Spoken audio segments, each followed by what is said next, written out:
Danny, get in the chopper! A digital psychedelic revolution of the mind. Paleolithic emotions. Medieval institution. Godlike technology. It's time to start thinking globally. And acting locally. You want answers? I think I'm entitled. You want answers? I want the truth! You can't handle the truth! Blessed by the name of Benjamin, this is Ben. And Ben. Riding the AI wave.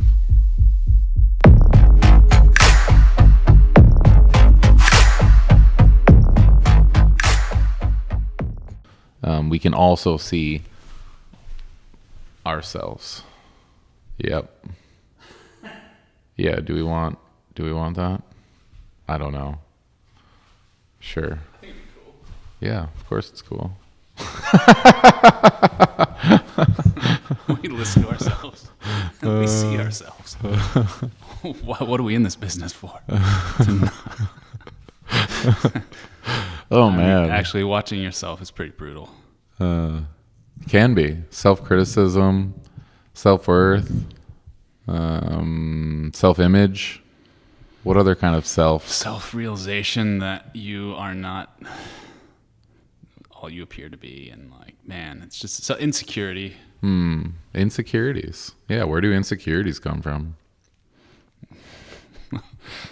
Yeah, that's a good point. It's like, where did the universe come from?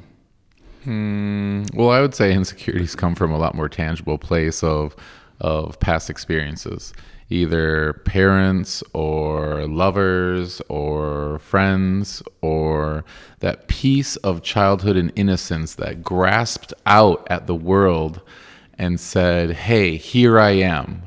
And then some aspect of the world that went, No, you're not.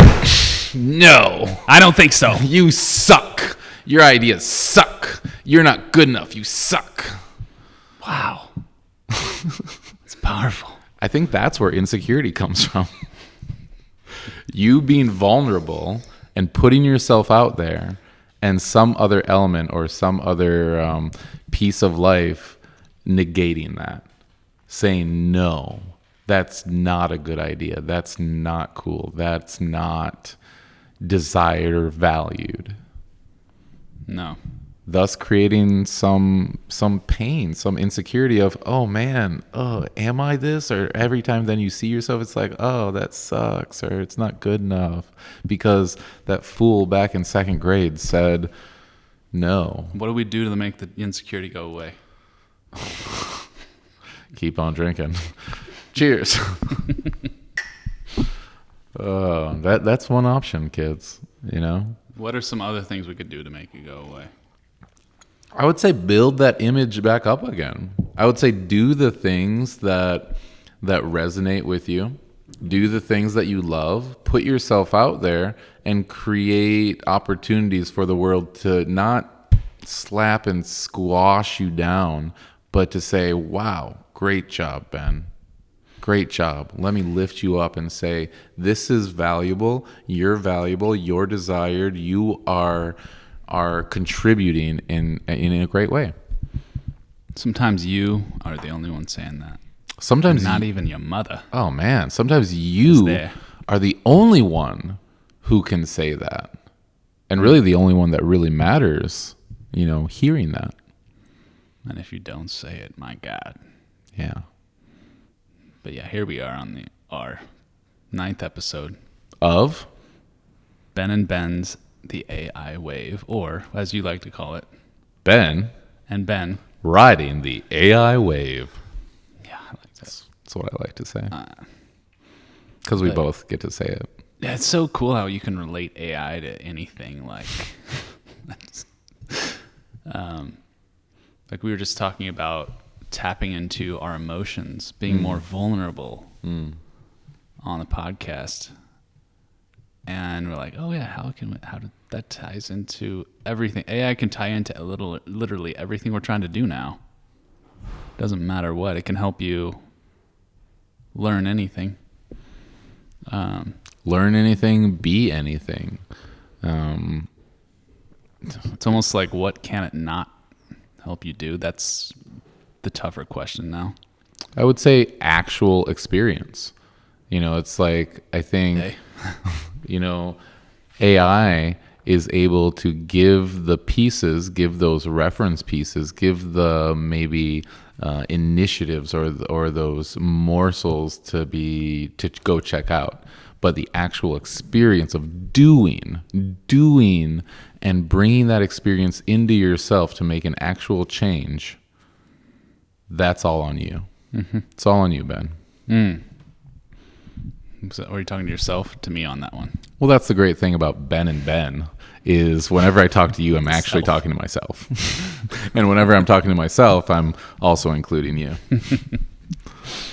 Bonus. That's the catch. So we interviewed Jerry last week. Oh, yeah, that was incredible. The distinct opportunity of another name, a serendipitous situation. And yet Names. still being able to find a really catchy Ben and Jerry's. Yeah.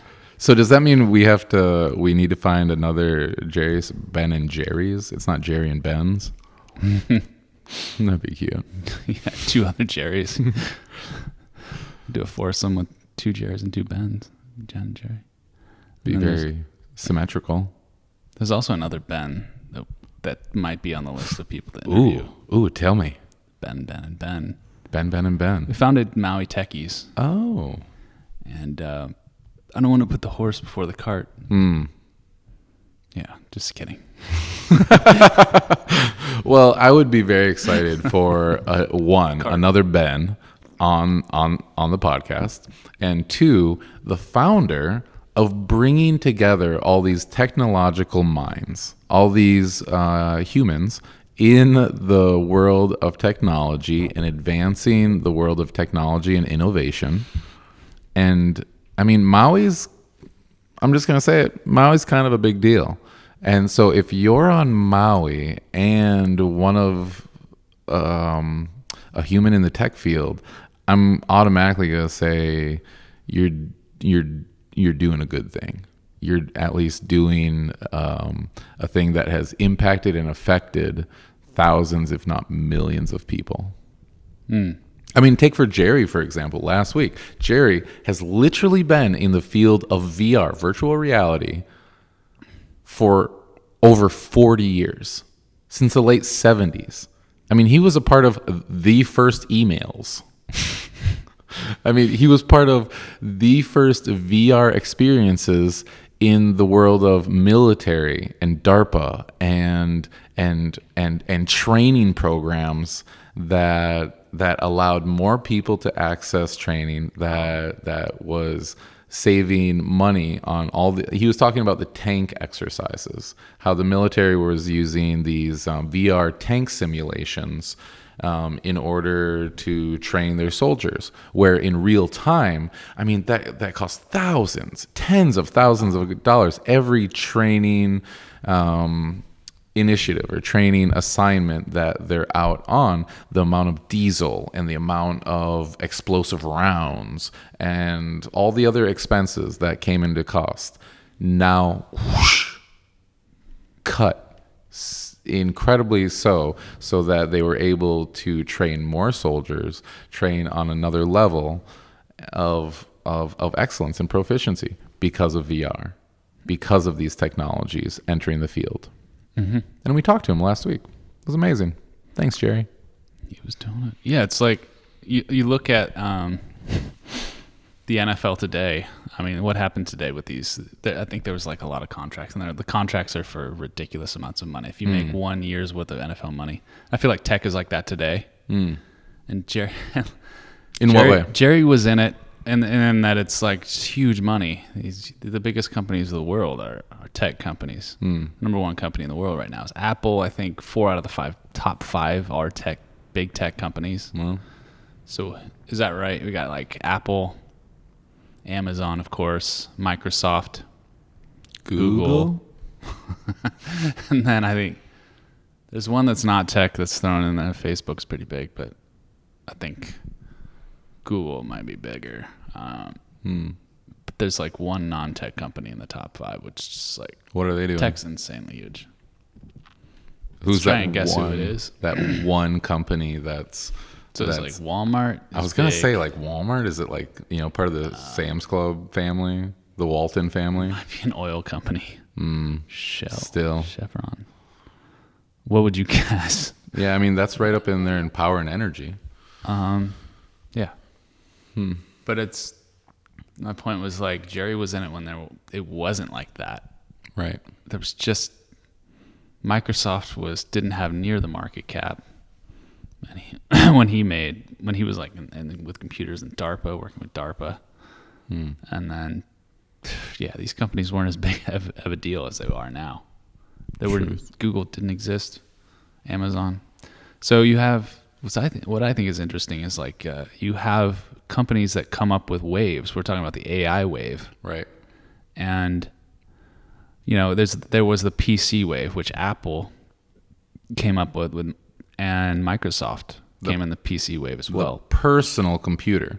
Because before that, we had computers. We had these great computing machines, but it was specifically for big business, for the big companies in their utilization. And that big PC wave of making that the personal computer, bringing it into each and every home, just like the telephone. I mean, well, that's another wave that happened where there were just AT&T. the public telephones and public telephone booths. And when the telephones then came into the home, AT&T, Alexander Graham Bell, Holmes, I'm not sure. What companies are around for that? There was who rode the wave successfully. How did they do that? I mean, I guess we can look at the wireless providers that we still have today. We still have the AT&T, the Sprint, the T-Mobile, and then the smaller guys. Much like the banking industry. I'm thinking of Wells Fargo and their classic logo of the carriage. Right. The horse-drawn carriage and bringing people's money and valuables and personnel across the country, traveling, transporting those assets. Yeah. It's like if you don't ride these waves, and as a company, you're not going to just create one. Like you're not going to create a company that's going to compete with Amazon out of nothing right now. But maybe you could, because we're talking about the AI wave. What big companies are going to ride this wave and become as big as the companies right now, the big tech companies right now, Microsoft and such. Google. It's interesting that they had to be born of those, though, to me, and like 99.999% of companies didn't make it through those waves. Well, maybe just 99, but well, I'm thinking in the beginnings of these waves, when you're first catching the wave. I mean, we do have Microsoft, we have Google, and they're entering their fields. We've got Sam Altman, and the open AI, and I mean even in that's kind of getting consumed and purchased up and gobbled up by the bigger pieces. But then I'm thinking of more open platforms like Llama? I was just hearing about Llama and Llama 2. And how when they first came out, they were working on a smaller data set. They were working on smaller parameters, 13, 30, billion parameters. But I think they said they released it, and within 2 weeks, the open community, the open forum, within 2 weeks, it like doubled, tripled in its capacity to perform. And so this is an example of a business, a company that isn't one of the big ones, that was released to the public in an open... Llama? Yeah. I believe Llama. There are other companies that release LLMs, but I believe Llama was released by Facebook. Oh. Yes.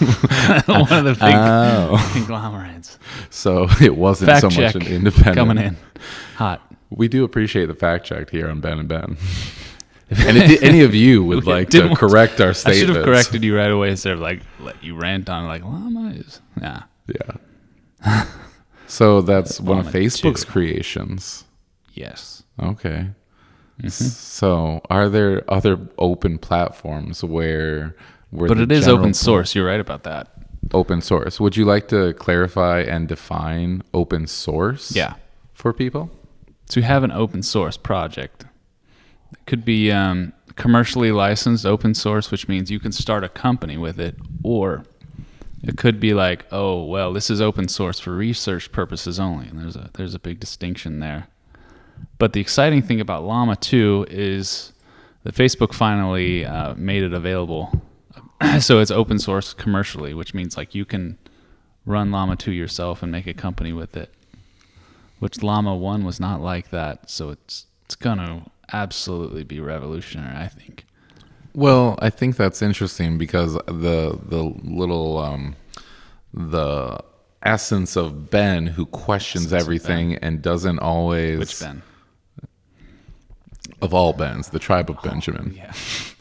The piece of us who questions and doesn't trust a big company, big pharma, big business. If Facebook still owns, if they still control and own Llama 2, and it's available for us to create our own business, do they have a back door into whatever we create? Do they have any piece of ownership, any piece of control, No. or anything from that? No, if we copied the code, compile the code, run it on our machine, we essentially have we have power over that, whatever code it is. Now, it may be so many lines of code that we don't understand it, but maybe just copy and paste. Okay, I trust you, Facebook. I agree. But I mean, in a sense, in theory, no, they don't have a back door. And I think enough people have looked at that code base that they're like, oh, this checks out. Enough people who know what they're talking about. Someone would say something. So it's purely philanthropic. Correct my word here. It's purely for the people without any strings attached. Philanthropic. You're trying to ask like, why would Facebook do this? Philanthropy. Like why would they create this incredible tool and asset and then just give it away to the masses? I think part of it could be to put a wrench in ChatGPT and Microsoft. Create some competition in there? Or what do you mean a wrench in the works of ChatGPT and Microsoft and Bard and the kind? ChatGPT loses $700,000 a day. A day. They don't have a business plan that involves advertising. Right now they sell API. Which is? They sell their API and like developers pay them. What does API It's stand reasonable. Application Programming Interface. So it's a way for developers to use the power of what OpenAI is doing for their own applications. So they're making some money there, but they're losing money. And at the cost of usage and exposure? if Facebook, the cost of exposure, the cost of being the first mover, it's worth that much, $700,000 a day to them to be the first mover. Because every time that Same somebody writes in a question or writes in and they get a response, every time that API, that movement of... It's using compute. It's using it takes up power to run these graphic processors, and they cost money, these graphic processors. You know what really excites me, Ben? GPUs. What? Google's quantum computer. Google's quantum computer. Have you heard of Sycamore? I was listening to a Rogan podcast about this, but Yeah. No, I don't know about this. I don't know. Yeah, tell me about it. It's this fancy, pretty-looking computer that essentially is processing binary code for every computation, it computes it in its 4 possibilities, whether it's a 0 1 0, a 1 0 1 0. Oh like, yeah, okay. you know. I know what a quantum computer. I mean, kind of I didn't. does. And I don't think a lot of people know what a quantum computer is, but it's essentially being able to process that much more information and possibilities in a fraction of the time and processing power. And so when you're talking about losing $700,000 a day over processing power and the power it takes to compute it, if we're working in the world of quantum computing, now you're only losing $7,000 a day or $70,000 a day. Yeah, it's more power efficient for computation, perhaps. Right. And then I learned about neuromorphic computing, and Neuromorphic? That's like a big improvement off of power consumption. What do you know about neuromorphic computing? I know it's a huge improvement, but it doesn't offer. So you train like a neuromorphic chip, and it's completely like you cannot. From my understanding, I could be completely wrong. Fact check me. but it's like I don't think you can reprogram it, and I think you can go back, but it's extremely like it's static. Like the parameters you set within your algorithm for that is just like in stone. We can cut this out if I'm wrong. But that's more or less what a neuromorphic one is. I don't know if a quantum computer would be less power because it takes a lot of power because it does hold it at like cold temperatures. A quantum computer has to be at really cold temperatures for quantum. Okay, so it's a Minnesotan company. 8 months out of the year. Yeah. Minnesota. Yeah. Or maybe it's one of the Arctic missions and other prerogatives. We'll have an Arctic supercomputer up at the poles next to the giant hole in the middle of the earth. Man. Oh, but yeah, go back to Facebook. So Facebook Everything doesn't have to. They don't have to spend $700,000 a day. How do they get around it? And to compete, they can just kind of like wipe out their competitor by releasing something open source. Maybe it is philanthropic, and maybe they just want like notoriety for their open source goodness, but maybe it is like undercutting competitiveness of what OpenAI and Microsoft are doing with ChatGPT. Do you think they were just asking each other around the idea table? What's a really what's a great animal that we could base this off of? Like, what does everybody love?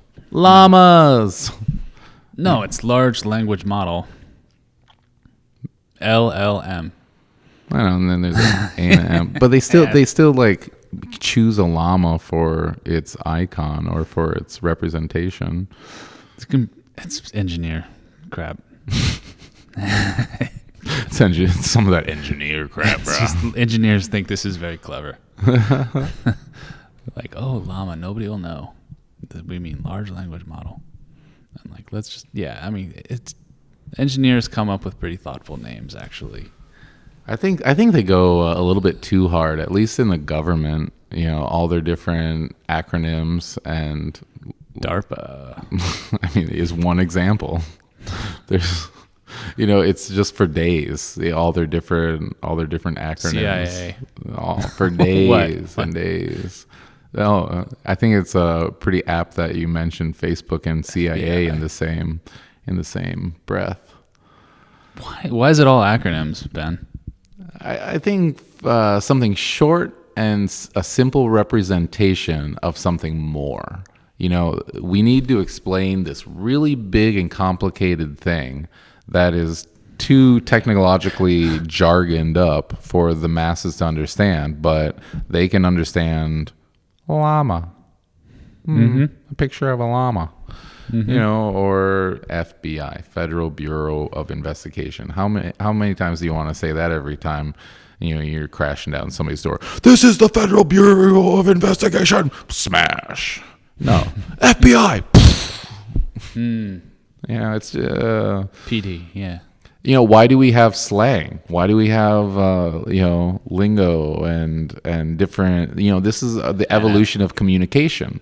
Why do we shorten words in our conversation with each other to express an idea? Oh, yeah, I guess all the sports leagues are acronyms as well. They're all national this or that. So interesting. Acronyms are interesting, or language and communication. Why wouldn't our companies be acronyms? If like acronym was just what we called everything, like we call a sport. Well, all our sports clubs are not acronyms. All sorts of teams are. Notoriety, name recognition. Yeah, you run out of acronyms eventually. I guess that's why we have ChatGPT to create more. It's good at that. What else do you think ChatGPT is really good at? Oh, what else? Oh, yeah. Unbiasing the news sources. Unbiasing anything. Wow. It's pretty I mean, you can even ask it to give you an answer in a biased reaction or an unbiased reaction. Yeah. You know, It's incredible, like the sentiment and the emotion. It understands when you're trying to manipulate somebody, which is like, can it manipulate? If it understands when the news, let's say Fox News or CNN, whatever, is trying to manipulate you, then maybe it understands how to manipulate you. thus is it manipulating you, or in its responses, because it understands manipulation, can it utilize manipulation? What's the easiest kind of opponent to beat? One An ignorant one? that doesn't know that they're playing the game. Welcome, America. You think you're all living your life when really you're being controlled around every minute, every second of your life, being exposed to the things you see, the billboards, even the conversations you have. It's like, even if you're not being manipulated, the people you're speaking with have been manipulated. Look at COVID. And what are they all so trying to many families were broken apart and destroyed over COVID. And what was COVID but the largest successful manipulation of mass perception? And what do they want, Ben? What's in that wallet? This. They just want. They want to take the money. The money. To take your money out your wallet, put it in theirs. Right. Look at all the millionaires, maybe billionaires that made that many more millions and billions. Look at the pharmaceutical companies. Look at all the people who made money during the pandemic, during the mandates. Just follow the money. That's where the truth is. The truth lies, right? Whose hand the money ends up in the end. And what was it? Was it Event 21? And was that the council where they were all sitting around the table planning this up? It's like, do you need that end picture to be like, well, this is what we want, and these are the steps that we're going to get there. And if you don't know that these are the steps that are being taken to get you there, then you're being subject to their plans, to their initiatives and prerogatives to take that money. God, man. I want to know when we're going to live in a society where greed and capitalism is not at the foremost. When education, community, the good of all can really rise. One of the things that Jerry talked about is like, what was it? Design globally, build locally.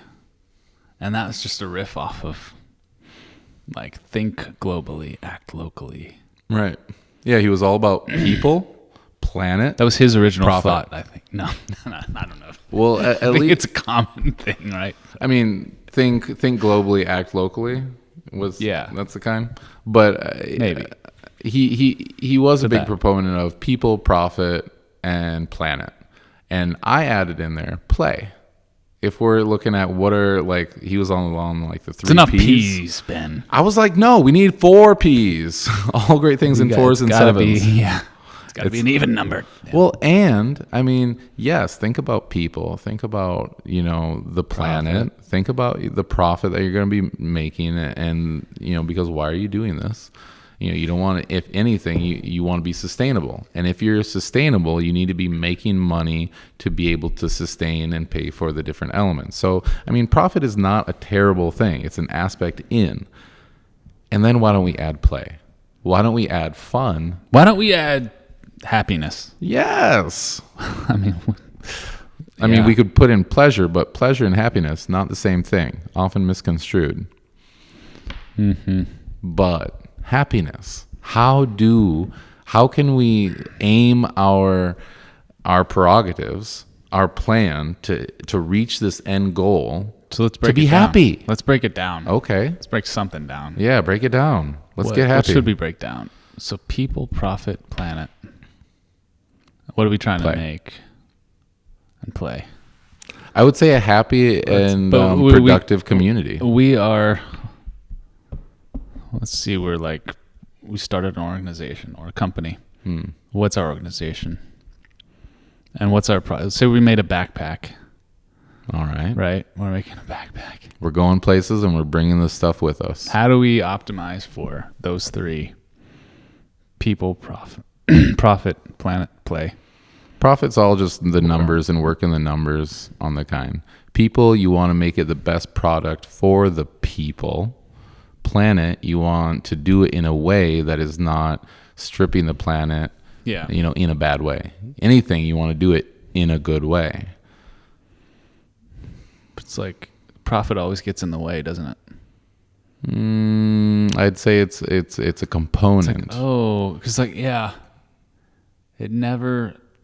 Companies always they always sacrifice the bottom line for profit, like quality for profit. Look at our food; Yeah. it's getting worse. They're just using cheaper and cheaper ingredients, Right. and just they take like psyops on us and just like get smaller and smaller things, Oh my God, yes. and charge more and more. Oh man. So profit always wins somehow. Let's not say that. I don't want But, to continue saying that. But As long as it's legal, profit always wins. well, that's another thing that's on the line too. What's legal? Because the laws are made by those people that are making the profit so that they can continue to profit. So even the laws are no longer a keeper of what's right in the world. Mm-hmm. I mean, what you said is very true. So many of those pieces are being thrown to the side for that bottom line profit. Either the people are being sacrificed or the planet is being sacrificed.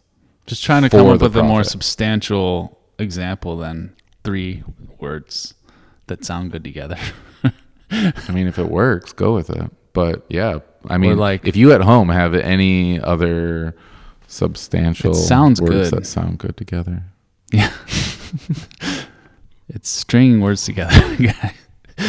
I mean, that's the acronym. sounds good. You got And to it's- make a string of words that sound good together that somebody can hold on to repeat over and over, to project and give life to an idea. But I was telling Jerry that we need stories, not just an acronym of PPPP.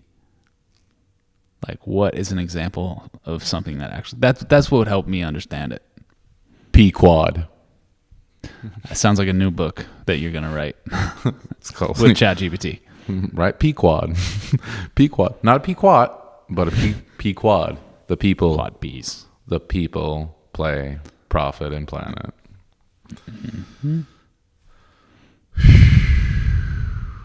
Breath. P quad. I think everything comes down to breath. I think the subtitle would be, don't worry about profit. Don't worry about profit. Just have a good time. My book would be People, Planet, Profit. Pick one. Oh man. You can only pick one. Oh, right. If you had to choose 5 between Ps. people and the planet, You pick what would you pick? people on the planet. Oh, If you just could save the Earth, but You- all the people are screwed. we have to pick. You have to pick people as the first, right? Don't we have to pick though? Like, in a way, like I mean, okay, you look at overpopulation. People are not helping the environment. People are like have the worst effect on the environment. So, Okay. Here's something that to I was how can we actually pick both? Yeah, Ben. I was informed. Ben. I was informed. I gained information by Elon Musk. I was listening to him The Holy Scripture. of Elon Musk. It's true. Game changer himself.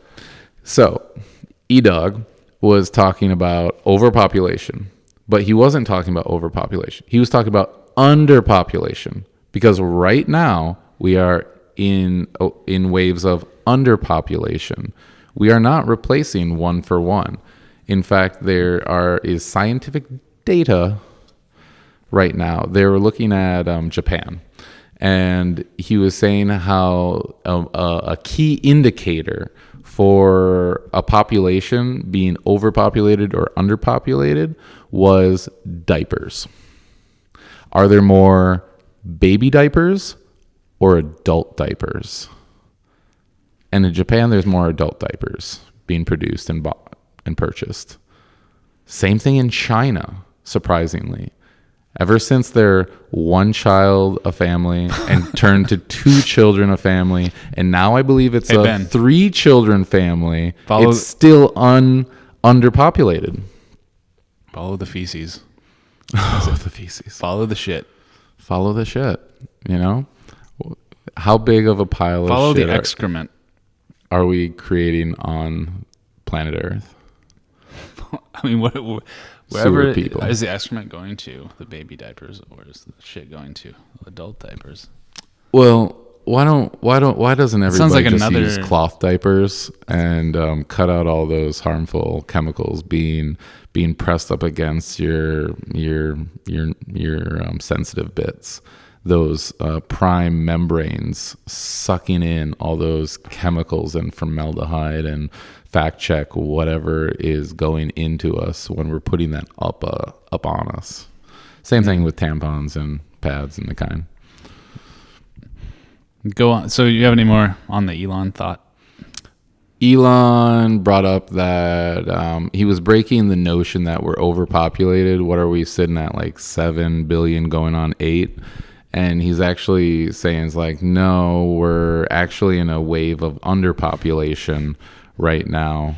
And that's his main fear of societal collapse. Did you tell him about rent prices?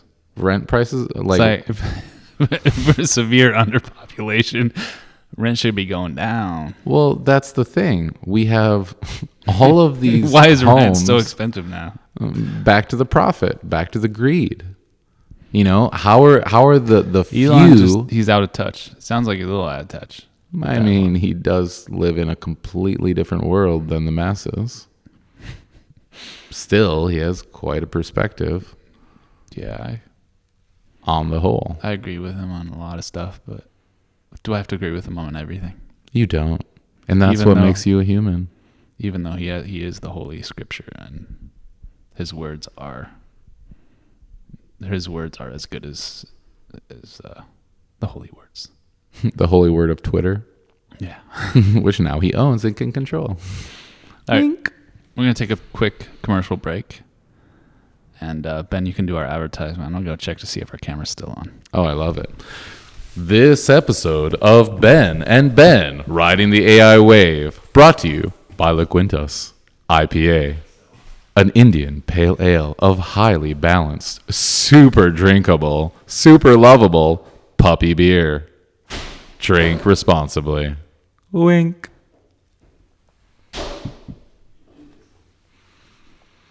This episode is also brought to you by love and prosperity, generosity, and philanthropic, almost have it, efforts.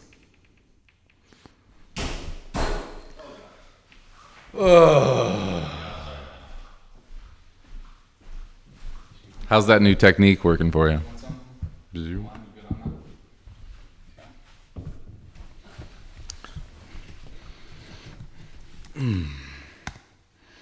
Just destroying the table over there. Our camera's still on. Awesome. So's our recording. And for all of you 40 Patreon minutes guests, you get to see the in-betweens of all of our sick. commercial breaks and the real nature of Ben and Ben coming through. The real side. Why? What is the real Ben? Who, what, why, and how? I wonder what burning questions they have for us, Ben. For Ben. Why are you doing this podcast? Ben. What is the point of all this? Hmm. So, yeah, I mean, it doesn't. So we were talking about Elon. You have any Elon news for us? I'm sad about X. What? I think it should still be. Why does he have The to car? rebrand? The SpaceX? You know, we could just talk about like what Elon does. How is, It could just be all Elon all the time. Elon. he's pretty prolific, Ben. I mean, he's definitely a game changer in our society and our times. I mean, history will look back and be like, well, yo, that Elon. He kind of changed shit up. Shit don't stank. Hey. It sounds like he's got so many. Do you think he has people around him that are like supportive of? Does anybody disagree with him? No, they're fired. They're all gone. They're That's fired. the problem. Gone. Bubble. Live inside the bubble and support the holy word. I mean, I think he probably does have a couple people that, I mean, does he? Does he have anybody Around that him. he can just like trust their opinion for an outside perspective? His brother. He has a brother named Kimball. Kimball? Maybe his brother disagree with him. Yeah, he started his first startup with his brother. Oh, nice. That's cool. What was the startup? Like City Search, similar to that. City Search. Find stuff in a city for you? Yeah, he did one of the first. Like Yelp? Not Yelp. No, it's like they wanted to take the address book and put it on the internet. Oh. Like a Yellow Pages, like a And- Maps. Yeah, like Maps, more like Maps. Yeah. And Elon was one of the first people. So he brokered a deal with a satellite company that had all the satellite data that was like gathering data on where these places are, and he wrote like a little web app, a Java web applet on the computer. And he was one of the first people to show like a map inside of the browser. He programmed that. Oh, wow. Wow. I mean, that's So he got the data. He got the data by doing a deal with a satellite company and programmed that. And he sold his company for a decent amount. which then allowed him to move on to greater. PayPal? I think it was X.com, and then that got acquired by PayPal in a merger. Right. They like the name PayPal better. Mm-hmm. Yeah. And then that was the union of Bezos. Peter Thiel, Andreessen, and more, and others.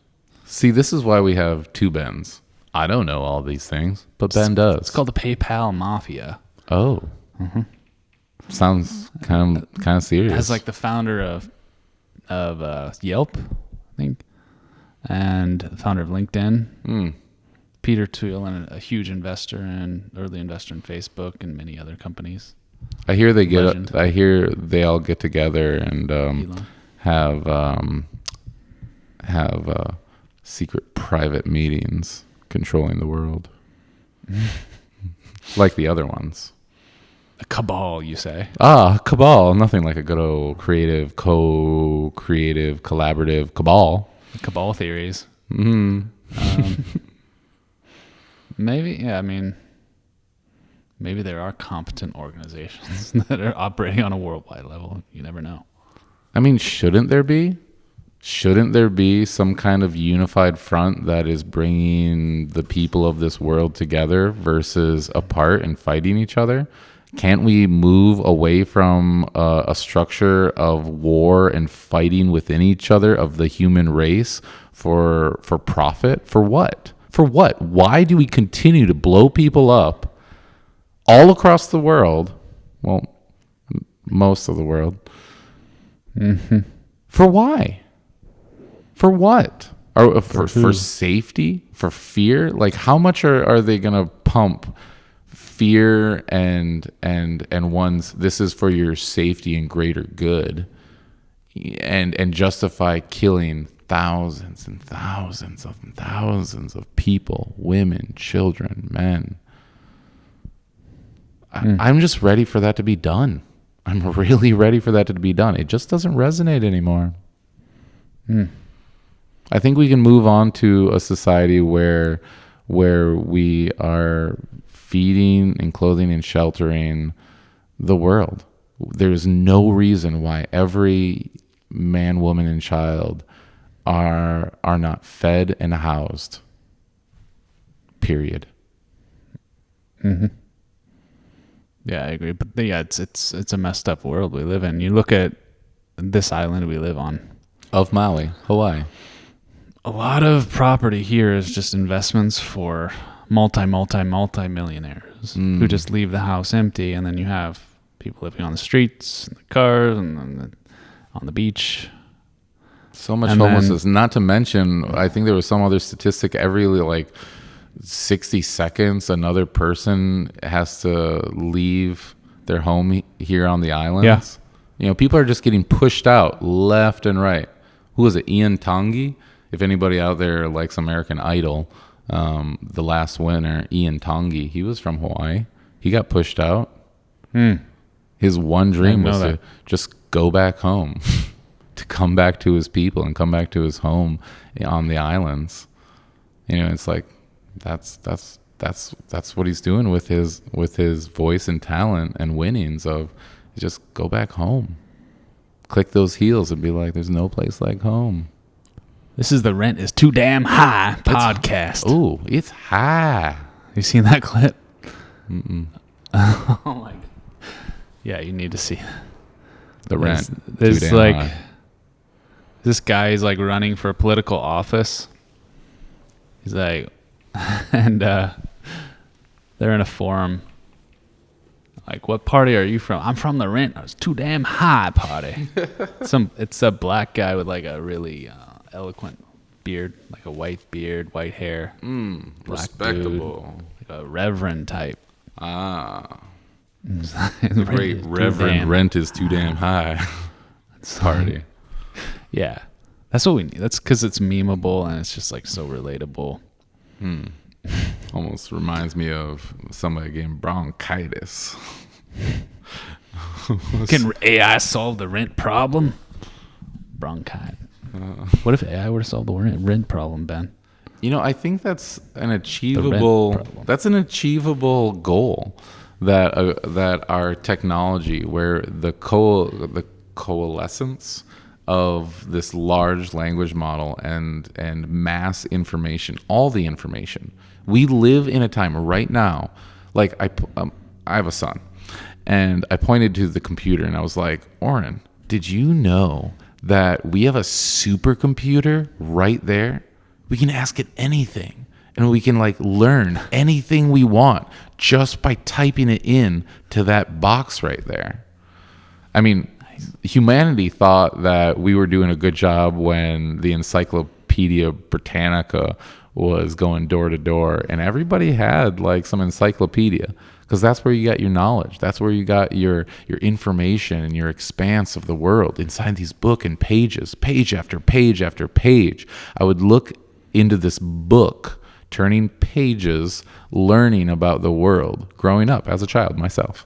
Now I can literally like anything my son wants to learn or know about, we can sit down at the computer and learn for hours and hours in depth on every field on any topic. Love it. Wait, and with Neuralink, we're just gonna be able to. Yeah. He brought it up. Neuralink. That's. I mean, talking about all the information at your fingertips. Now, how about all the information at your thought tips? You just think it and access right there. Bing. And you just instantly know whatever you want to know. I mean, Ben, are you a proponent? Do you support Neuralink, or do you think there's maybe a little something sketchy there? I don't even know what it is at this point.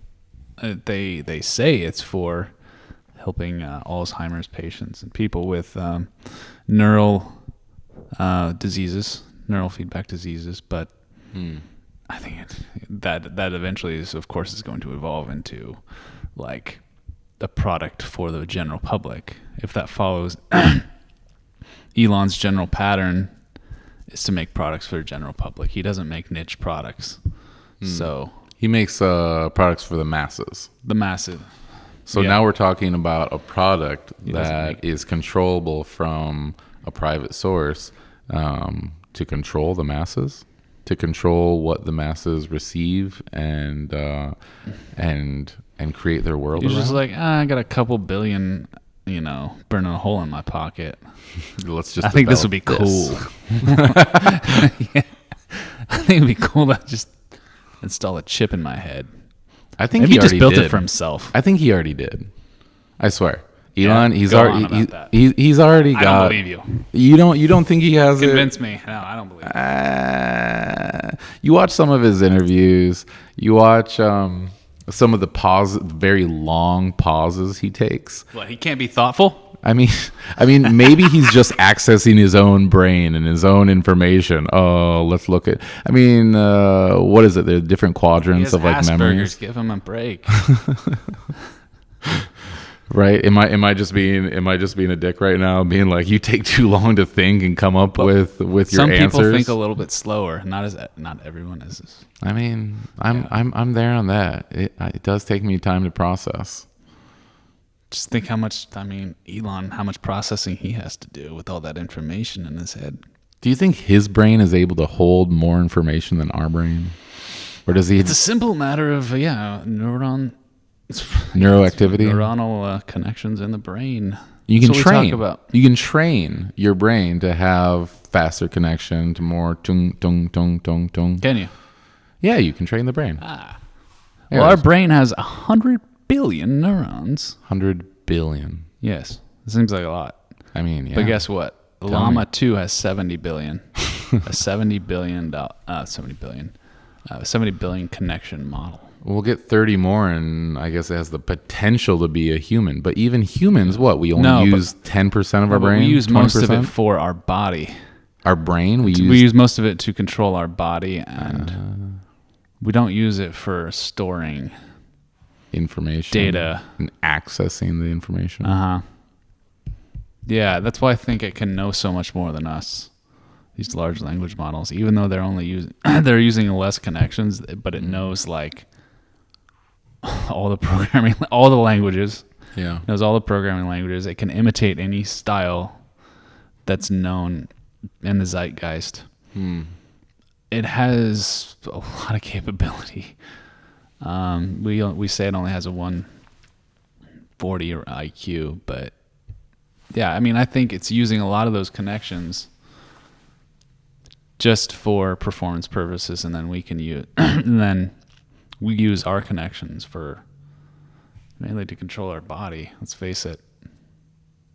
I don't know. I'm not an expert on the subject.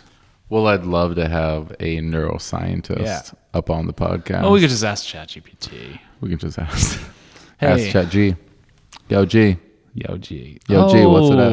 Whoa. I mean, that'll be the call line. I like that, Yo, G. You know, instead of hey Alexa or Siri. No, it's Yo G. Yo G. It's that app called Yo. Yo. Yo, bro. Yo. Yo G. No, it's Yo Chat GPT. So Yo G. Hey, bro. J-Mo. Yo G, what is the temperature in Minnesota right now? It just knows. Yo G. The OG. Yo G. It's not an OG until you're OG. Get it? Is our large language, can AI discover like more about the universe if we just send it at the speed of light to another galaxy? Will it report back to us and be like, all right, crazy stuff going on? I think those are different parameters and different kind of. I mean, large language models are based off of the language models. It's not taking in. But then again, if, say, you connected it with these probes, and what's that new Hubble telescope that just went crazy? That's like, that blows it out The of new the water. Hubble. Yeah, they made like a new Hubble telescope. New Hubble. Yeah, and it's James Webb. The I Webb. believe it's called the Webb. There we ooh. Fact check that one. That's Ben and Ben at work. Right? Collaboration. Oh, high five. New Hubble. Right? The James Webb telescope. And with this James Webb telescope, I mean, it just opened up that whole field of view by like 30, 40%. And in that gave us, what was it? A magnetron? I was just hearing about, essentially it's like when a star goes like supernova and then something else happens under another condition, and then it becomes the strongest magnetic force in the galactic universe. And I don't have anything more to say about that. I want you to say more about that, Ben. Say more about that. Please, please, please. Oh man. Brain access. No, but I think it's cool that like send data at the speed of light. I think we can colonize other planets using that. So if we send like a rover over there to build a factory, and then could build a factory, and the factory builds chips, and the chips can build AI, and then we just control the AI with the data, and then I know it's basically its own colony over there of AI. I know a guy who's working for. That'd be cool. I want to continue this thought because, anyway. A friend builds 3D printers that they're sending to Mars. What? Yeah, and they're doing it, and they can do exactly that. Oh man. Yeah, no, you just send 3D printers that then create. It's like, guys, let's just create a colony on Mars without any humans being there. Bleh. Oh, did you hear they're sending something to the moon again? Like in a human? No, it's again. It's not. First time. Nothing like the first time. Yeah, that's a funny one. That's a funny piece of history. Man, Stanley Kubrick filming Masterful. the moon landing. Masterful work. Bankrupting Russia. That was a really good production. Oh, it was so good. It's one of his best movies. I love it. 5 stars. I just watched 2001 Space Odyssey within the last month or so. Well, at least half of it. I wasn't quite in the mood for the full endeavor. But God, I love that movie. Great pieces of Did you film. smoke some before you got on there? I mean, I don't know. would probably be made better. Even more better. Yeah. Mo better. Mo better. Yo, make it more better. Yo, G, mo better. Make it mo better. This is our culture now, man. Just make everything better. Not being content and happy. And just, content with what we have. And I think that's huge. That's so huge. Why don't we all just chill the F out and just be grateful for what we have, how we have it, and just absorb, receive all of the gifts right now in this moment. Breathe the clean air that is available to you. Oh, yeah, let's get it. Oh, yeah, there it is. Mm-hmm.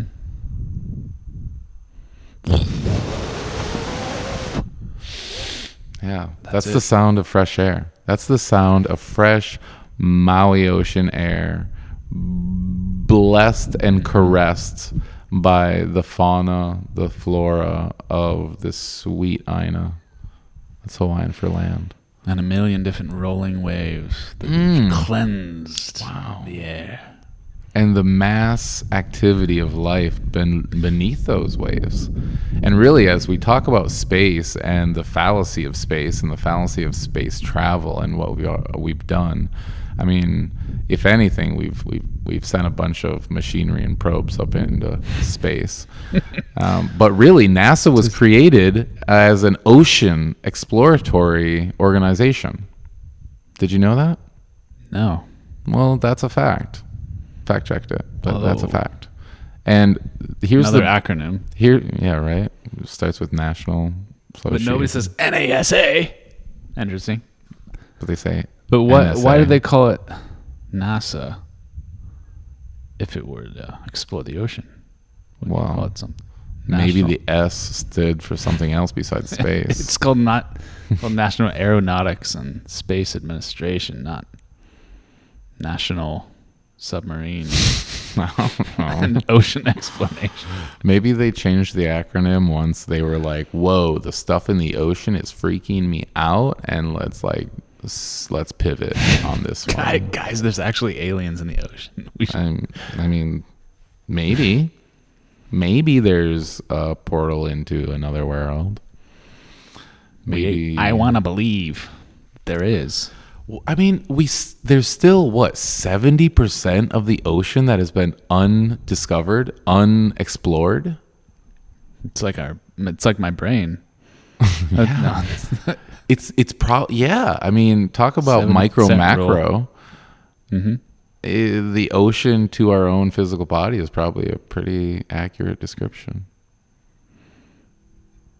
Question mark? I want to explore my body more. There we go. I want somebody else to explore my body more. Yeah. Talk more about that then. Well, The ocean.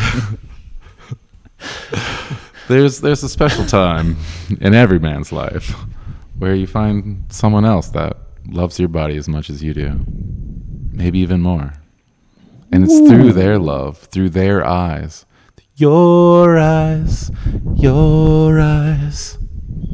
And it's through their eyes that you see how incredibly special and beautiful you are. Because maybe are we able to see how incredibly beautiful and special we are through our own eyes, more or less? Don't we need Don't to know see that before anybody else does? Until we allow that Our own that love for another? insecurity. Yeah. It goes back to insecurity. That's where we started, right? That's where I started. That's where I ended too. Yeah, we can close that. Feels good. Feels good, but not great for a sound check. Now yeah. We're thinking of getting a green screen. Oh yeah, do you guys want to see a green screen? We had a great idea earlier. Maybe we'll just let that idea simmer until we actually bring it out into a realized state. We're gonna auction off our background. Oh, That's what we're doing. essentially, that's quite accurate, actually. Pour it out. Whore it out, Ben. No, we're a great fan of art, of artists, of creation, of human-made art, and AI art as well. It has its place. But we really love the human art. And we're actually here inside an art gallery. And in many of our episodes, we have done this in front of people's art. And there was a wonderful idea by one of the Bens. Co-idea. We take a lot of mutual collaborative effort because without the Doesn't other, matter. does it really come through? Oh, yeah. And it doesn't really matter when it's still Ben. You know, when it's Ben and Ben, Ben wins. There's no competition there. Yeah. Whose great idea was it? It was Ben's. So it feels pretty No, non-competitive. it actually was both of our idea in a way. Or was it your idea? It was my idea. No, let's go back. Let's go back to the tape. I think you were pushing the art in the background. Right. Did you push the green screen? You've been talking a lot about the green screen, then I keep Or did on saying I have Did the you green push? screen. I know I had the idea of the advertisement on the green screen. You were definitely on the green screen. I was on the piece of every episode we should have a different artist's art behind us, because we were reviewing our episodes, and I was like, look how amazing this episode looks behind us, all these vibrant colors, and everything's just popping so much over our white, everything white and clean, and look at that color and expression behind us. This in itself is just money. It's beautiful. People want to see this. People are attracted to this. It looks great. So what if every episode we had a different artist behind us, and we could promote and be like, hey, these guys are awesome. Do you want that? Oh, that's right, because I'm going to be selling Podge's portal picture, and when we do the podcast in front of it, and somebody's like, oh, I love that painting, can I please buy it? And I'll be like, yes you can, and then I'll pull a commission off of selling that artwork. And so it's like we could do that for like all the other artists and promote and get their art out into the world to share these incredible pieces. I mean, I'm looking at some right now by our good friend Parker. He has these beautiful pieces behind us. I'm looking at this one that's just like taking me there, going through the different chakras, through the different body, but the body's a skeleton, and it's like going through these different higher planes in like this spatial kind of way, and this like pinnacle of like pure light, kind of looking like a pineal gland at the very tops, like looking like pyramids. And I think it would give them something to look at. That's cool, right? Other than us, I mean, we're cool, but paintings are cooler in a way. Way cool. I mean, yeah, so many good ideas there. And then Ben had the great idea. Why don't we just put a green screen behind us, and then we could promote anybody's art? So your art, you have incredible art. You could send that to us, and we could put it on the green screen during our podcast, and then people could be like, whoa, look at that cool art. And then people might even be like, yo, send me a print of that cool art. And we'd be like, totes my goats, here you go. Yeah, we don't have any listeners yet. No, these are the listeners. I mean, come on, we can. What are you talking about? We don't have listeners. Well, once something's created, it's created for all time. This is kind of innovation that goes on here. I mean, the dreaming that goes on here. Yes. The dreaming, the conceptualizing, the information, the perspective. Because you know what you know what you don't know, but you don't know what you don't know. And so I think that's why people listen to podcasts. That's why people watch movies. They listen to people that are hard to listen to. Yeah. That should be the tagline of our podcast. You don't know what you don't know. Listen to us. Because we know a lot, because we were born in the 80s. Guys. What up, bro?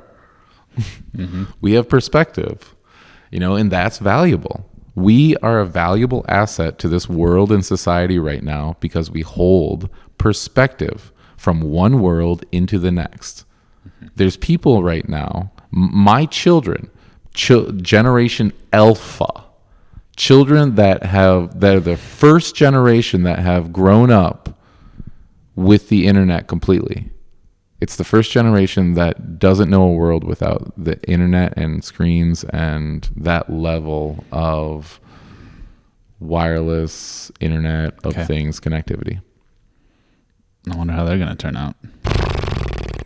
Man. Wow. Insert joke here. Well, it's like the first Neuralink generation. Oh, wonder how that's going to be. Oh, yeah. God, that scares me. I mean, I'm literally that's what scared. It is. That's what the internet is, though, Ben. It's a dependency. It's a codependency. That is a crutch for our brains. I mean, we don't know. Let's Google. Let's look it up. We don't know how to get a place. We don't know how to spell a word. We don't know a fact or anything. I mean, before people used to ask people things that they didn't know. They had to learn about it from someone who knew. Yeah. There used to be just like people you go to, books that you had to actually go to the library and be like, all right. A library? What's that? Ben, we were young when this happened. Yo, they had story time at the library. The Dewey Decimal System. You guys have probably never heard of that one. Innovative. Game changer. Dewey. I bet they're not learning the Dewey Decimal System in the grade school now, are they, Ben? They probably would, just to teach archaic things that are useless. That's how useless our education is. Let's go back to Rockefeller on that one. Teaching humans how to be essentially industrial factory workers and robots. Now we're actually just creating robots to be robots. You know, I was having a conversation with a friend yesterday, and we were like, "What do we do about this AI revolution?" I was like, "You just either gotta." I think there's only two options. Like, you either lean into it completely, or you go the other way and forsake it all. become a Mennonite, Mormon. Well, there's got to be a third option, is. Ben. What's the third option? The compromise. Well, if we go with the metaphor of the AI wave, if you don't surf it, you either stay on the shore, the Mennonite, or you try and surf it, Right there on it. like what we're doing. with Yep. this. And the third option is to go out in water and let it just kind of consume you, I think, and don't do anything about it. Don't change your life. Don't change the way you think. Well, maybe Keep on doing what you're doing. I mean, That's the third option. if you go out, I mean, you still have your board. You can still lay out on your board and be sustained. But you're not catching the waves, because you catch the wave and you're moving, you're cruising, you're doing the tricks, you're using the technology to advance your life. That's leaning into it. That's fully leaning in. That's the full tilt. But if you go out on your board and you're just connecting with the ocean, you're just with life. You know, you're not necessarily trying to catch the waves and like live at that extreme, but you still want to be out on the ocean, right? Like, you've been on the shore, that was cool, but the ocean has so much. Now, if you're just chilling on your board, you might get hit by the wave. You might get hit by this wave of think you technology, and it might throw you for a tumble if you're not riding it. But at the same time, you can also be in the ocean. I'll give you a concrete example. All right, give it. You're a software engineer, Yep. and you know, say, Ruby, the language of Ruby, and you're like a Ruby expert. Well, you could either start using AI technology available to amplify your ability and make yourself a better communicator, make yourself a better software designer, and just go one abstraction up. You know, you could use these tools to become a better software developer, or you could just keep on learning Ruby and keep on being an expert on Ruby. In my opinion, that's, if you just like keep on doing what you're doing and don't use AI right now, like you're kind of going to be washed over Yeah. in such industries as software. Maybe in my industry, I think you will be consumed by the wave if you don't lean into the wave, or if you don't surf the wave, as we say. Well, that's what Sam Altman was saying in a recent interview. Sam Altman was speaking to... We're talking about our podcast. Last time Sam was on our podcast? Yeah. No, he was... What was he saying about the AI wave? Or No, he saying? Sam was talking to an auditorium full of software engineers, and they asked him a question, essentially like, what do I need to do? What do I need to do in this industry to be successful and keep with the times? And he gave an answer essentially along the lines of, hold a foundation of the core tools and principles of coding and information, and stay current with what's happening, and be able to pivot and adjust and adapt at a very quick pace to be able to position yourself with those tools and creation of what is being happening. So essentially, stay in front of the curve, stay in front of the wave, and hold your foundation of skills. Yeah, it's not something. It's not a current that you can swim upstream against. It's too powerful to do that, unfortunately. Even if you are like legendarily good at programming, it's going to be hard to avoid this. But I say just put more tools in your tool belt. Become a better communicator. Become a better designer. Familiarize yourself, if you're a software engineer like I am, like with what to build, the business side of things. Expand yourself that way. Right. That's what journalists had to do. That's what they did. So, well, I'm thinking of the revolution of film. journalists became influencers, Ben. Oh, they became the butts. Yeah. The Instagram sensations. Yeah, they took over media. Right. The journalists. Media used to be all journalists. Only journalists. Uh-huh. The reporters with their notebooks and their photographer. Journalism is all but dead. All but dead. Right? Where do we see real examples of men and women out on the streets The internet killed it. letting us know what happened? I mean, I'm thankful for the people. I'd say journalists has moved from a specific one person industry occupation to the masses. It's now put that notepad and camera in everybody's hand, so that when you're at the grocery store and somebody's wigging out, it's like, oh, this is entertaining, let's film this. Or when you're in Ukraine and people are blowing up,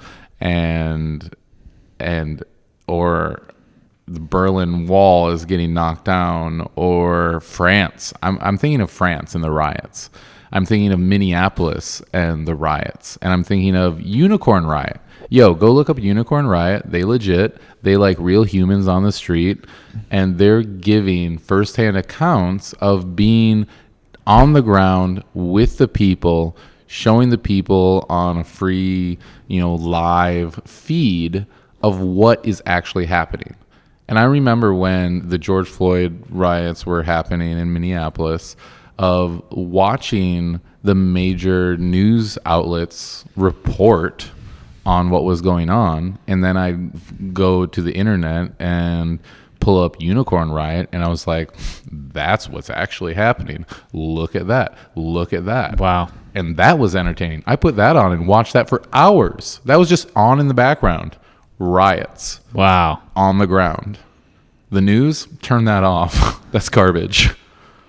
But that was real, and it put the power in the hands of the people. People want to be told what's happening too, in a sense of confirmation of what they believe, in a way that's like Fox News, CNN, confirmation of what they believe. Because it's authority. It's a trusted authority, right? Yeah. We're putting our trust, and we're giving them the power to tell us what happens. Yeah. But I personally spend most of my time watching like YouTube personalities, or just mainly like people that are just on their own, singular personalities, and not attached to any journalistic organization, entity, and power. Yeah. I mean, you've got to respect on some level, the network, the news networks, what kind of capacity they have to generate that much news. They still have some power, right? Or do they? Like, are their hands tied to whatever the producers and the people who own those corporations, those media outlets, want to be told? Where does it come from? Where does a story come from? That's weird to think about. You know what I mean? Prerogatives. It's like, what do we want to disseminate throughout the masses? And really, it's fear. Fear, fear, fear, fear, fear. As an example, like why? Okay, why was trans people going to the bathroom? Why was that a story? Like going to the bathroom in the wrong bathroom or whatever bathroom they went into. Why was that a story and not something else? Like who decided that was going to be a story? I think because it was something new and different. And whenever there's something new and different, we need to give some kind of voice to it. I mean, I'm sure there's been trans or people of two spirits or Mahu or, these individuals. It's the cabal deciding. I mean, yeah, who's deciding? Which group of people is deciding how? Hey, we're going to report on this. And on which color to, like, are they lifting it up? Hey, look at how great this is. Right. These people are using this bathroom and that person. Right. Persuasive speeches. Like any kind of public speaking, there's informative speeches, persuasive speeches. There's different kinds of speeches. So when we speak to you, there's usually some kind of purpose or something behind it. There's a little purpose. Right here. we're just flapping our gums. Just flapping our gums. Couple of guys, couple of beds, just flapping our gums. No, but we do want to help you guys navigate. Yes. AI at least. Well, very least, which is going to be important. And how our society and how our world is being shaped right now. Because if we have an understanding of the past, then we have some kind of power or perspective for our present, for our future. What kind of world do we want to live in? I continue to hear, we should be creating our world for the next 7 generations. It's a Native American, value that the actions we do today, should have like people, product, planet, people, profit, planet. Right? The things that we do should be for the people and for the planet. And I was just saying it's unrealistic to to think that far ahead. But it is. The things we're doing right now are affecting 7 generations later. How about just think about the next generation, or even your my kids' generations, or my children's children. If you have grandkids. That's as far as you can think. Kinda, yeah. In my acting reality, I think they just say that it'd be like, all right, make it last. Yeah, like think super far ahead. But I like that because Bezos said something similar. It's like think on a 10,000 year time scale. I mean, that's cool. I mean, I like to. Look at Europe. If you haven't been to Europe, go to Europe. Do a European tour. Yeah.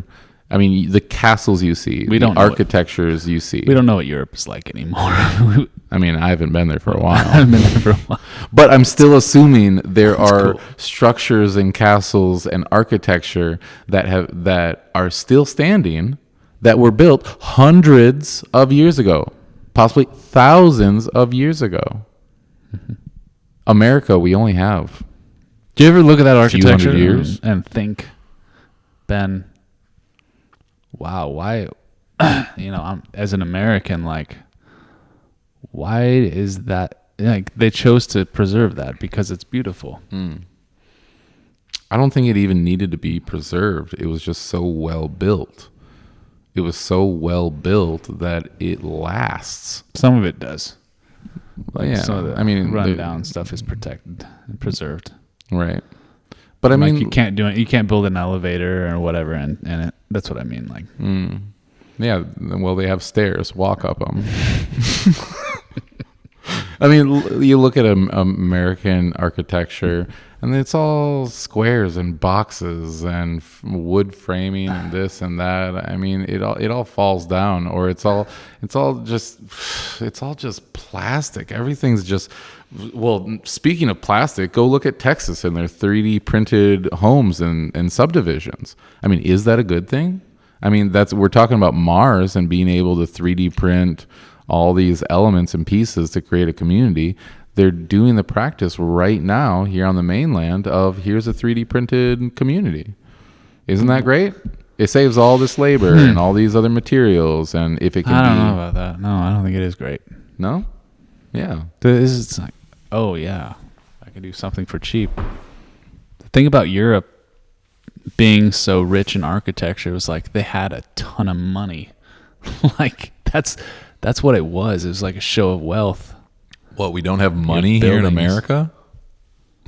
We have less money than anyone's ever had here in America. And yet we have some of the... Yeah, we have a lot of money flowing through. But think about, we have negative over $20 trillion. Oh my God, yeah. That's our budget. On So a government level, but look at the private nobody's had sector. less money. Yeah, but nobody's had more money in the private sector, but less money in the governmental. So our government's really inefficient. Our private sector is very efficient. Right.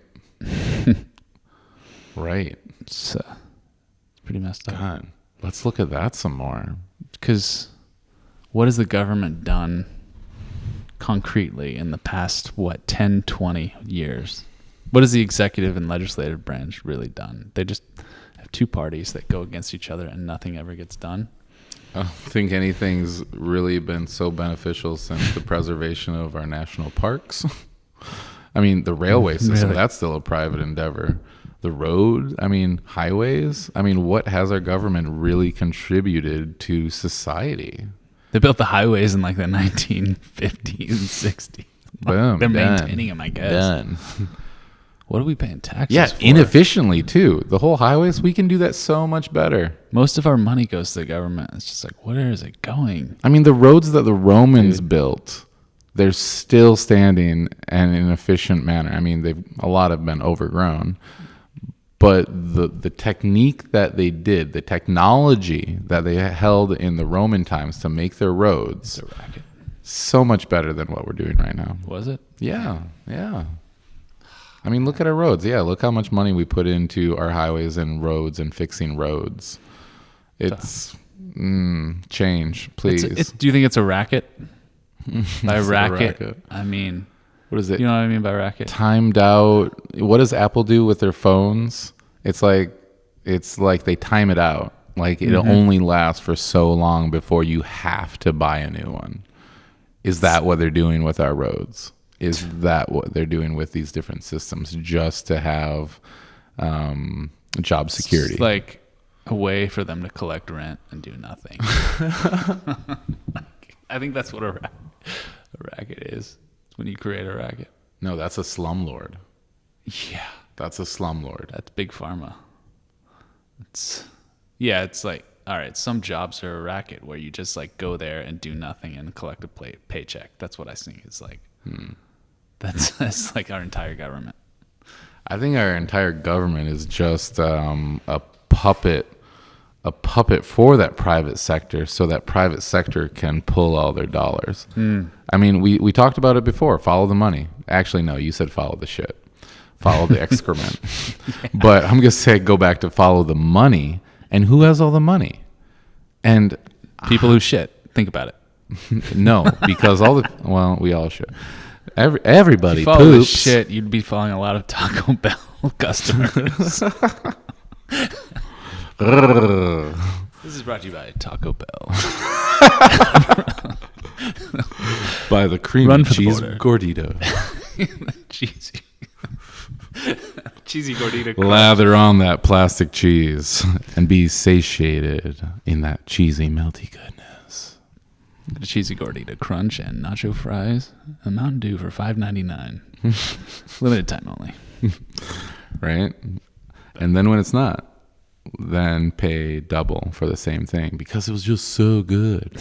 Is it so good? Or did they just inject some kind of flavor enhancing drugs and pharma into their food to captivate your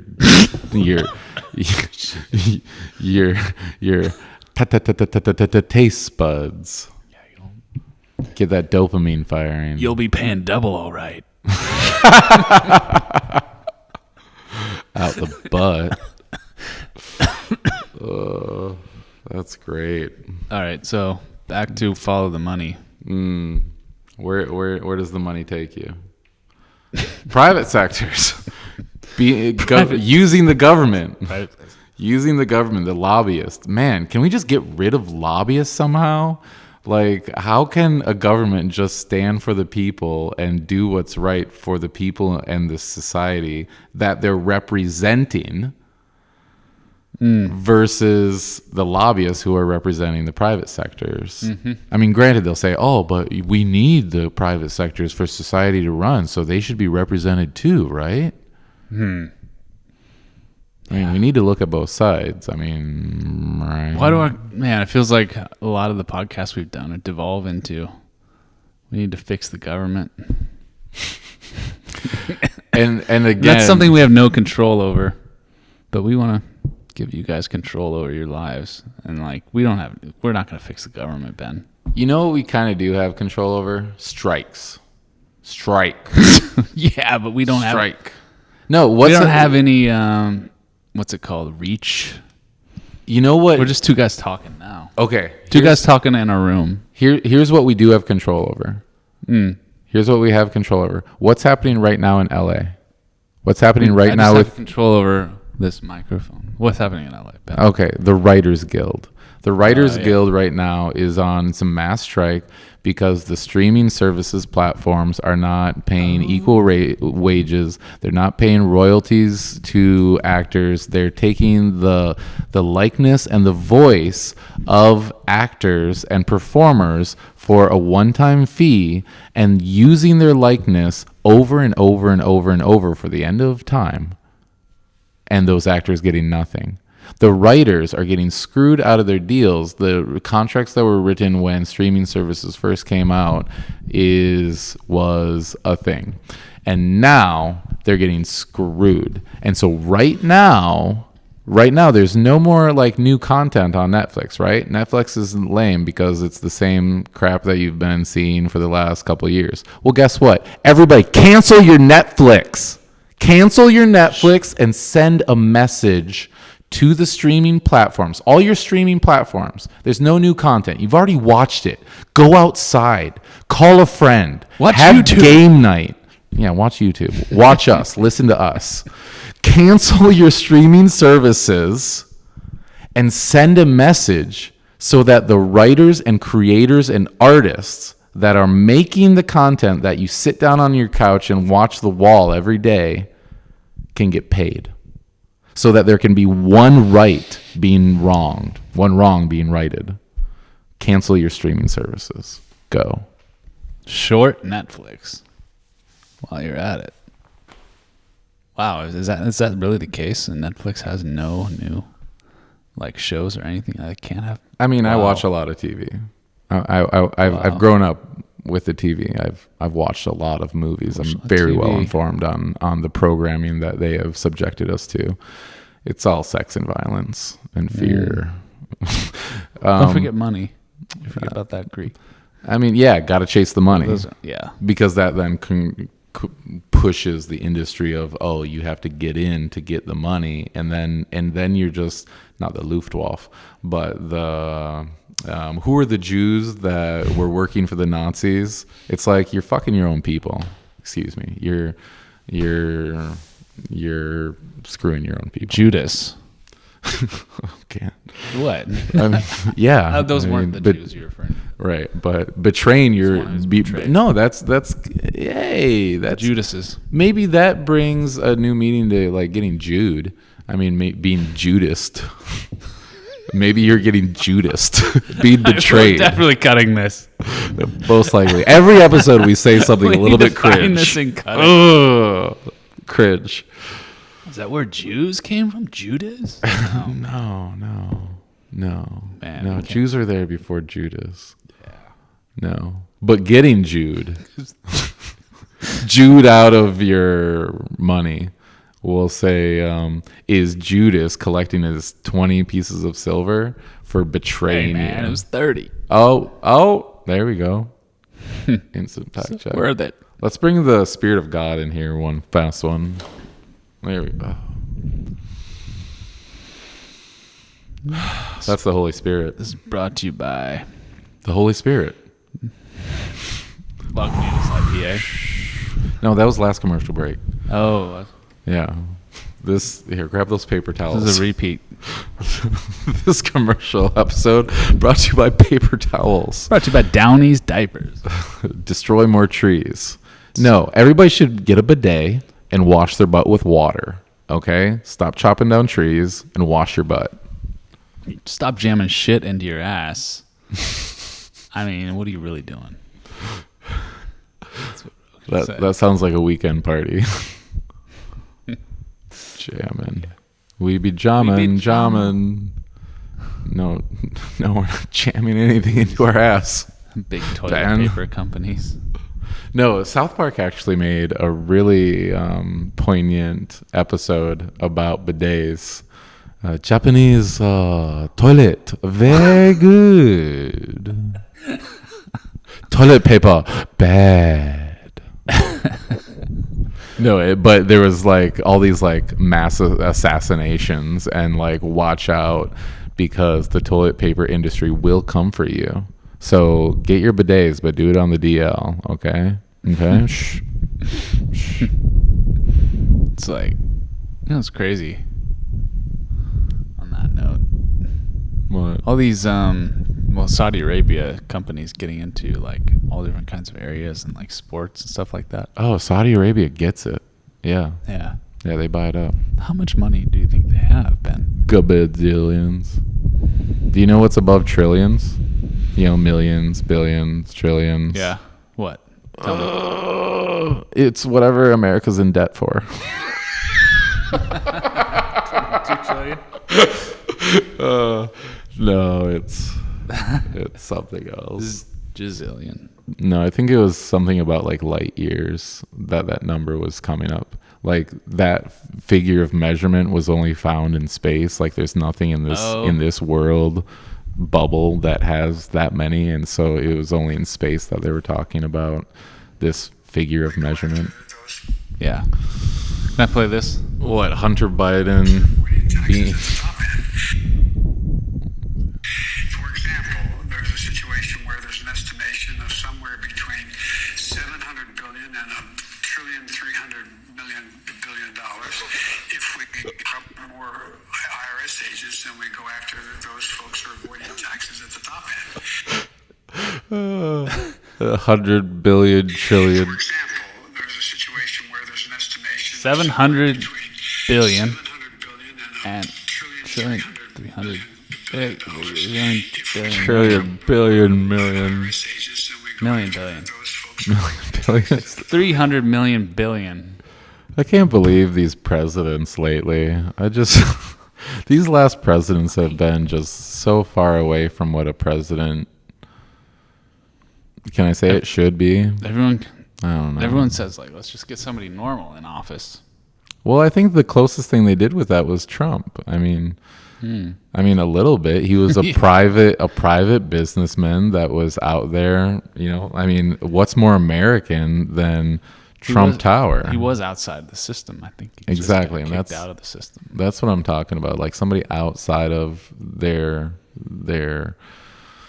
card game. Everyone wants a non-politician in office until they get one. Now they want him out again. Yeah, right. Isn't he going to be like running from president from jail? Like, I don't know. There was some joke about like him being indicted for everything. Isn't that kind of like concerning to anyone that like a sitting president indicts the previous president on charges that could put him away for the rest of his life? Wow. That's, yeah, I mean, unprecedented precedents. That's what we're dealing with. It's trumped up charges. all around. This is like, unprecedented trumped up charges. No, Ben, you want to know what my resolve has been through all the shenanigans of politics and the last like essentially 4 years, 5 years, 6 years? You said it yourself, like we can't change the system. We can't change the political system. Even if somebody were to say, I'm going to change it from the inside. I'm going to get in there and I'm going to do things different. We can have a beer and exchange words. you're still in the system. And I'm not saying completely out of this system, remove yourself from the system. I'm saying concentrate local. That again, I guess it's think globally, act local. I'm all about Think locally. Think locally, act locally, be local. Like, who's around you? You're around me. Local. We're doing things together. We're in a community. And so we're creating together. I want to make a positive effect and change on my community. So I'm going to connect in with my community. I'm going to be active in my community. I'm going to do things with my community. Preach. I'm not out there trying to change the world. I'm not going to try to change the political system because it's jacked up and don't work right. I'm going to try to change my personal relationships with the people around me and make them in a good way. If we all do that, if we all just what do we want most in this life? Connection. We want connection. We want to feel connected. Right now, do you feel connected with me? Do you want this as well? Do you want connection? I think you do. And I think that's why you're listening. I think that's why we're doing this right now, because of connection. I want to be connected with something more. I have something great to give, and I want to give it. I want to serve. I want to give what I have in a good way with good folk. Let's do it together. Well said. Collaboration, co-creation, community. Yeah, we went from PPP to CCC. Let's go. Collaboration, co-creation, community, and be where your feet are. Think where your feet are. It's like that's the phrase. Be where your feet are. Be where your feet are. You hear? And as you're probably driving your car and listening to this, and we're coming to you from the beautiful island of Maui, just remember, be where your feet are. Yeah. And you can be with us at the same time, but also be where your feet are. And if you're with other people, or the next time you're with other people, take a moment and see how you can feel a greater amount of connection with them. How are you more alike than different? What do you both love? What do you both care about? Go there. Be there. And yeah, there are negative entities and positive entities, so don't get dragged down by a negative entity either. Be somewhere else if it's a negative environment. But also be there. Because that's choice. And if you are there, then there's something there for you. And if nothing else, it gives you perspective of where you want to be and how important and how special that other part is. If you're in a bad place, be grateful for that bad place, because it's not going to last forever. And there's going to be that good place. And when you're in that good place, it's going to be that much more sweet because you've been through those hard times. You've been through the shit.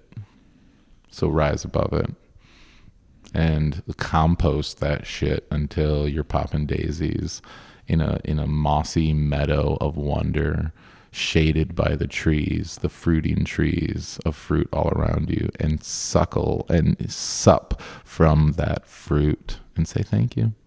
I heard something really awesome that Tim Ferriss said on his podcast. He said, follow your energy. Follow where the energy comes from. And that hit home. That hit hard for me. Follow what gives you energy. Follow what gives you energy. It's something like that. Yeah. You know, if your family, your kids are giving you all this energy, like, oh my God, like follow that. Be there. Go to that baseball game. Go to the soccer game. You know, like sit down with your kid and just color. Just sit down and color with your kid. What do you think? Yeah, what do you think of this concept? Happy money and sad money. Ken Honda's concept.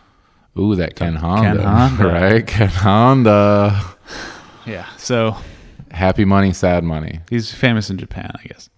That money that's in your pocket right now, is that like, so it's like, is that happy money? That's sad money. Yeah, this is a bit. This is like some kind of comedy bit. Everything But is. happy money, sad money. If you spend it on like something like that makes you happy, like Mana Foods, some local grocery store, you buy a pineapple and a whatever, Yeah. chocolate covered banana. Maybe that makes you happy. Love that. You go to, I don't know. You go to Target, you get some diapers, and then you go to Taco Bell. You put on those diapers, you go to Taco Bell. Shit your pants. And then you buy half the menu. And then you use that's kind of sad money. That's you use the diaper. We could string this out even more, but let's not. That's not. But that's money. So I think it's the concept of regretting. It's regret. It's a user experience term too. Like What was that? Elon used it. Oh, what Elon We said? want to He said we want to minimize the regrettable time spent on Twitter, but it's like regrettable money spent. Do you have any regrets, man? Do you We don't have believe in time. regrets? Do I believe in regrets or regrets? Yeah, I mean, in your Regrets. own life. I mean, Regrets. yeah, they regrets exist out there, but in your own life, do you have regrets? I mean, I think you're not human if you don't have any regrets. I think I don't like I don't like it when people say they don't have any regrets. I mean, I'll in that fashion, You're I'll say inhuman. that I'm grateful for all the experiences I've had. And in my gratitude, I don't regret anything because I'm grateful for. What about that time in college with the fight you got Oh, into? geez, yeah. I totally got in. I signed up for amateur boxing night, and I literally thought it was like amateur. Like, I'm not a boxer. I never trained to be a boxer, and yet I got into a ring with this giant black man. He was the lead security bouncer in the whole town. He trained everybody else, and I got in that boxing ring with him, and he just kept on punching me in the head. And he knocked me out, and I got a pretty severe concussion out of that. Some pretty decent brain trauma, brain injury, traumatic brain injury. That's what it's called. Yeah, CTE, one of the many head injuries from that. Now, do I regret that? I mean, I don't think that was a smart thing to do. At the same time, I maybe wouldn't be who I am right now. Like, I'm really good at being completely present. So it's not only about thinking locally, it's about like thinking presently. Don't think about like what could have been with all the other things that I would have done. Yeah. It's being Think about just in the present moment of what it This is what it now is. and being grateful does for what not- now. yeah, that's- and the gifts. See the gifts. See the gifts. There's a great Chinese proverb of like, isn't that so bad? Farmer that lost your son to the war. He's like, well, I don't know if that's bad yet. Well, okay, whether it's bad or good, that's a stupid question. Subjective. But like, it doesn't matter. The only thing Nihilist? you can do is look forward. You can look back, but you have no power over that at all. And you can look down and be where you are.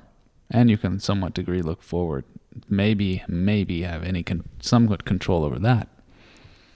But you cannot have any control over what happened. I think we can always look to the now, and we can always be grateful for the now, for elements that we're in right now. Like, I feel really blessed to be sitting in this art gallery with you, Ben, in front of these great microphones and this beautiful camera, and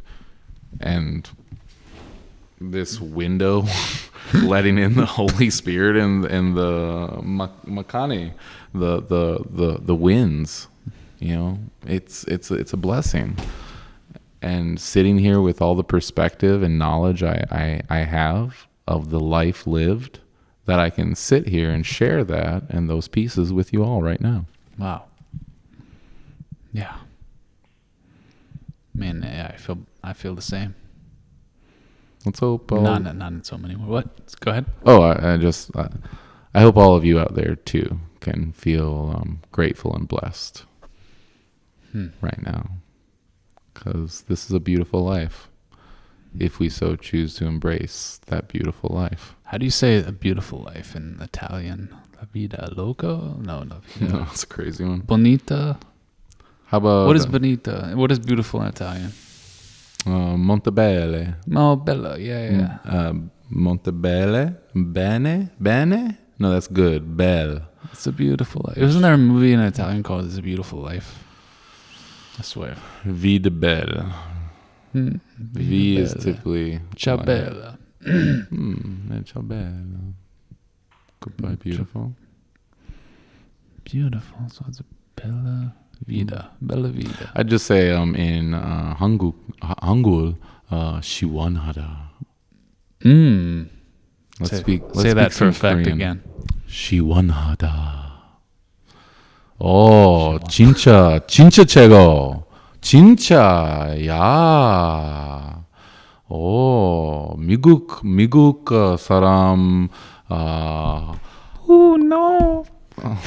I don't want to. Oh wait, I don't know where you're going with No, this. I don't know what you're saying.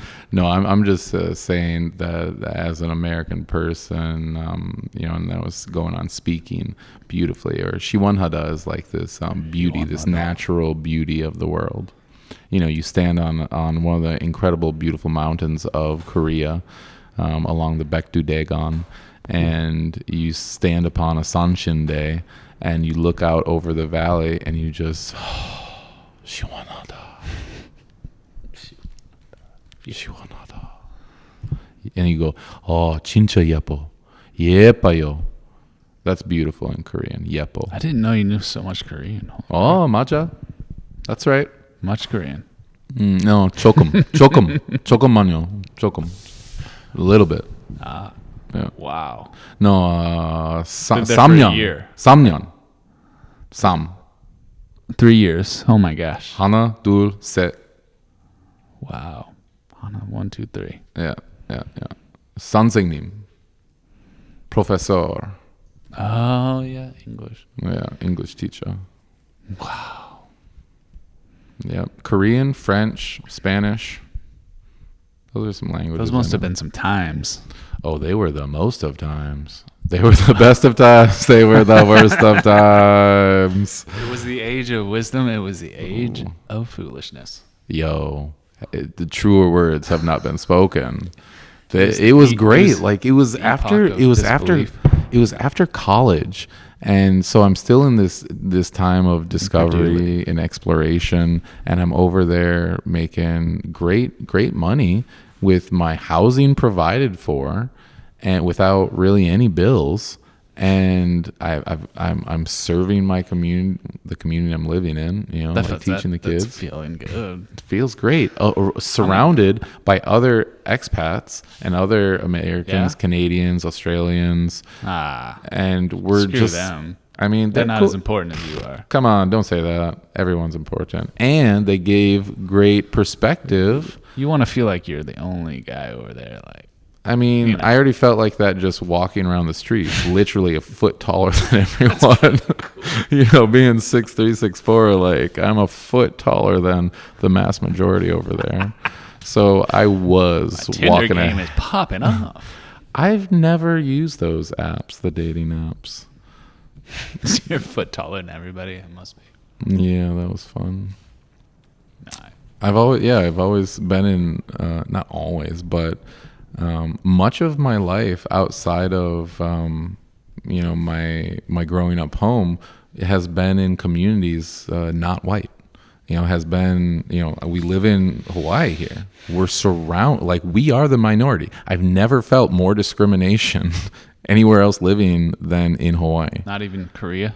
No, there you're more revered. You're a flipping god. You're white. You got blue eyes. You know, you're a white man in Korea. Like they idolize America so much. For real? Oh, I mean, at least, yeah. I mean, at least when I was there, it was popping, and I believe it still does. I don't think anymore. Look at us now. No. They got operational military control in that country. We have America is still dominating in Korea, and I'm Yeah. not sure if the Korean people realize it. They're so controlled, and I mean, from a toddler until after college, continuously controlled and in the box in a book. The stress levels are just absurd to perform and outdo. I mean, it makes them really excellent at anything in their field. They're really great, Yeah. but at what cost? What do we? At what cost? You tell me. I mean, Well, I'll tell you, their life. A lot of indigestion, a lot of stomach pain, a lot of headaches, and suicide. That's at what cost? The cost of happiness. Put down all their tests and their regimented pieces and go out to the country and just like have some doenjang jjigae. Like it's just competitive. It's hyper oh competitive. my god. Oh, the level of competition. Yeah. No, it's absurd. Wow. Yeah, it's next level. I mean, it's not so much as say a Russian ballet school, but All of them aren't out of that way. They're just like super competitive. oh yeah. So many thoughts I mean, about that. and then there's a few escapes that the people have, and one of them is gaming, playing video games. And granted, there's a huge video game addiction rate that happens in Korea. And at the same time, when you look at professional gamers, Korea is some of the best in the world. So they channel all of that competition and needing to be the best from in society into their gaming platform, and they do own. So fighting 한국 사람 아싸. Nice. It's awesome. Fighting. This is brought to you by Sony. Samsung. Oh yeah, Sam. Don't you bring Sony into this. This is That's Samsung. Japanese. LG all the way. Oh yeah. Yeah. Good screens. Hyundai. Hyundai is Korean cars. Samsung, LG. Those are your top companies you're going to be working for. And it's like you got to get into the best preschool so you can get Kill into the yourself best if you elementary don't. school so you can get into the best middle school, best high school, the best top colleges and universities so you can do the best I'm business. useless. I can't get into Hyundai. You know how many will get fired and just keep on going outside the door dressed in their suits so they don't bring shame onto their family and bring their family What? down into ruin because they cannot Ben, we tell need their to tell family? this story. I mean, there's a lot of stories here to be told on it. Ben, this is a story only you know, and you have a unique perspective on this. Oh, it's Maybe true. you should write this down. But I think it's I have some Korean adventures to memoir. well, they're excellent at making movies. Oh, I love Well, Korean film. They've gotten into film. Squid Games Parasite went and hard. Squid Games. Old Boy is super classic. They're really getting it. Yeah, they're extremely skilled. Yeah, And I mean, whatever they decide they want to be skilled in. look at how much Korean dramas have really entered into our streaming platforms in the American culture. I mean, they're not letting all the countries and all the dramas in on our platforms. No, Korea's in, a little bit of Japanese, a little bit of Chinese, but Korea goes hard. Everything, Everywhere, All at Once. Is that Korean or is that some? It's with what's her face, who is not Korean. She's Chinese. But that is such a good film. Everything, Everywhere, it's All the at exact Once. opposite of what we're talking about. It'll be local and think presently. The present. We're going on a global scale. Be everything, Everywhere, All at Once. God, that's a good movie. Rent or buy now on Amazon Prime. Wink. you want a brewski? Gross. What? Mekju? Mekju You Giselle? want a brewski? Hanbyeon Giselle. Hanbian? One more? One bottle. Yeah. Hanado. One more, How you please. order. Okay. Hanado Giselle. Can you open it? I can't open these things. Yeah.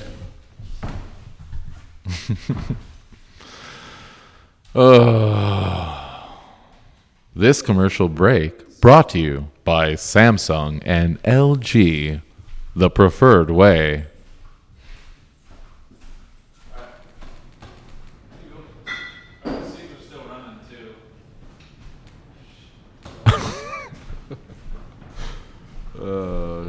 No, I'm still drinking my wine. I mean, I did for the sake of speaking. Never mind. It was a trick. No, I think we can. Why don't we do like a little close up, a little wrap up finish? Did it stop, dude? Oh, it stopped. Okay. That was fun. Yeah, we got it on audio at least. Yeah, we do. This episode of Ben And Ben. Riding the AI Wave. A true pleasure and honor to be with you this evening. Mahalo. And aloha. Ahui ho.